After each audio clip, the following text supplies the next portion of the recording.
আজকে সকাল সকাল এসে পড়েছি ঘরে। ঘরটা গুছিয়ে নিয়ে ভাবলাম একটু জিনিসপত্রগুলো মুছে নিই। সকাল সকাল বলা ভুল, আমি সকাল সকাল অত ঘরের কাজ করতে পারি না। তোমরা তো জানোই, মেয়ের স্কুল থাকে, তারপরে বাবার দোকান যাওয়া থাকে, আরও অনেক কাজ থাকে। সকালবেলায় রান্নাও থাকে আমার, এই জন্য আমি সকালবেলা অত পরিষ্কার পরিচ্ছন্ন করতে পারি না। মেয়েকে রেডি করে স্কুল পাঠিয়ে তারপরে আমি এসেছি ঘরের কাজে। ঘরটাও তো গুছাতে হবে, ঘরটাও একটু পরিষ্কার করতে হবে। আমার যেন বিছানা ঘর একটু এলোমেলো থাকলে ভালো লাগে না, শান্তি পাই না আমি, মানে কখন ঘরটা গুছাবো এরকম একটা ব্যাপার। তো আজকে সব কিছুই নোংরা হয়েছিল, অনেক দিন ধরে পরিষ্কার করতে পারছি না। মেয়ের পরীক্ষা চাপ, ওরও টেনশন, আমারও টেনশন। তো এই জন্য ওকে স্কুলে বের করে দিয়ে আমি পড়েছি একটু লেগে যে ঘর পরিষ্কারে।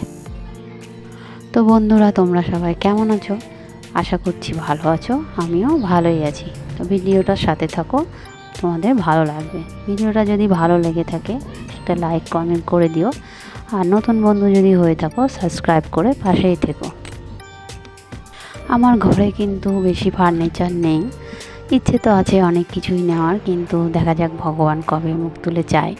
তো বেশি কিছু জিনিস নাই যেহেতু, তো আমার অত সময় লাগে না পরিষ্কার পরিচ্ছন্ন করতে। তবুও কিন্তু যে কয়টা জিনিস আছে সেই কয়টা তো পরিষ্কার করতেই হয়।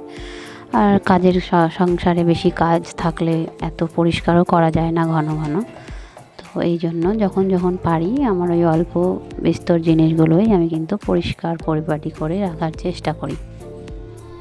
ঘর পরিষ্কার পরিচ্ছন্ন করে নিয়ে আমাদের ঘরটা পরিষ্কার করেছি, করার পরে দেখো যেটুকু আমার জিনিস আছে সেইটুকুই পরিষ্কার করে নিয়ে একটু গোছগাছ করে নিয়ে তারপরে গিয়েছি মাদের ঘরে। মাদের ঘরেরও বিছানাটা তুলে দিয়ে দেখো মাদের ঘরে এটা বিছানা, এটাও একটু পরিষ্কার পরিচ্ছন্ন করলাম। আর আমাদের ঘর পরিষ্কার করব, মাদের ঘর পরিষ্কার করবো, এটা তো বাজে দেখায় না। তারপরে স্নান সেরে দেখো ছাদে এসে কিছুটা কাপড় চোপড় ছিল, কাপড় চোপড়গুলো মেলে দিলাম। তারপরেই চলে এসেছি রান্নার কাছে, রান্নাও তো করতে হবে। তো দেখো সবজি নিয়ে এসেছে, শাক, পালং শাক নিয়ে এসেছে, তারপরে করলা নিয়ে এসেছে। তো আজকে নিয়ে এসেছে তোমাদের দাদাভাই ছোটো মাছ, আজকে ছোটো মাছ হবে। তো আজকে মা একটু ব্যস্ত ছিল মাছ কাটা নিয়ে, তার জন্য আমি সবজিটা কেটে নিয়েছি। কুড়ি কচু দিয়ে, তারপরে পটল, বেগুন, আলু দিয়ে মাছের ঝোল হবে। আমার মাছের ঝোল দেখো রেডি। পুরোপুরি রান্নাটা দেখাতে পারিনি, কারণ ভিডিওটা অনেকটাই বড় হয়ে যাবে, তাই আমি ছোটোর মধ্যেই রাখতে চাই। তারপরে রান্না করেছি দেখো আলু করলা ভাজা করেছি, পালং শাক করেছি বেগুন বড়ি দিয়ে, সঙ্গে শশা, আর মাছের ঝোল তো দেখলেই তোমরা। তারপরে মেয়েকে নিতে যাওয়ার সময় চলে এসেছি আর তোমাদেরকে আমাদের মালদার কার্তিক ঠাকুর দেখাবো বলে মেয়েকেও নেওয়া হলো, আর সঙ্গে একটু ঠাকুরটাও দেখা হলো। জানি বিকেলবেলা তো আসা যাবে না, কারণ মেয়ের পরীক্ষা চলছে, আমি একা একা বেরালে মেয়ের তো মন খারাপ করবে। এই জন্য ওকে দুপুরবেলায় স্কুল থেকে নেওয়ার পথে আমরা কিন্তু ঠাকুরটা দেখেছি বা তোমাদেরকেও দেখাচ্ছি।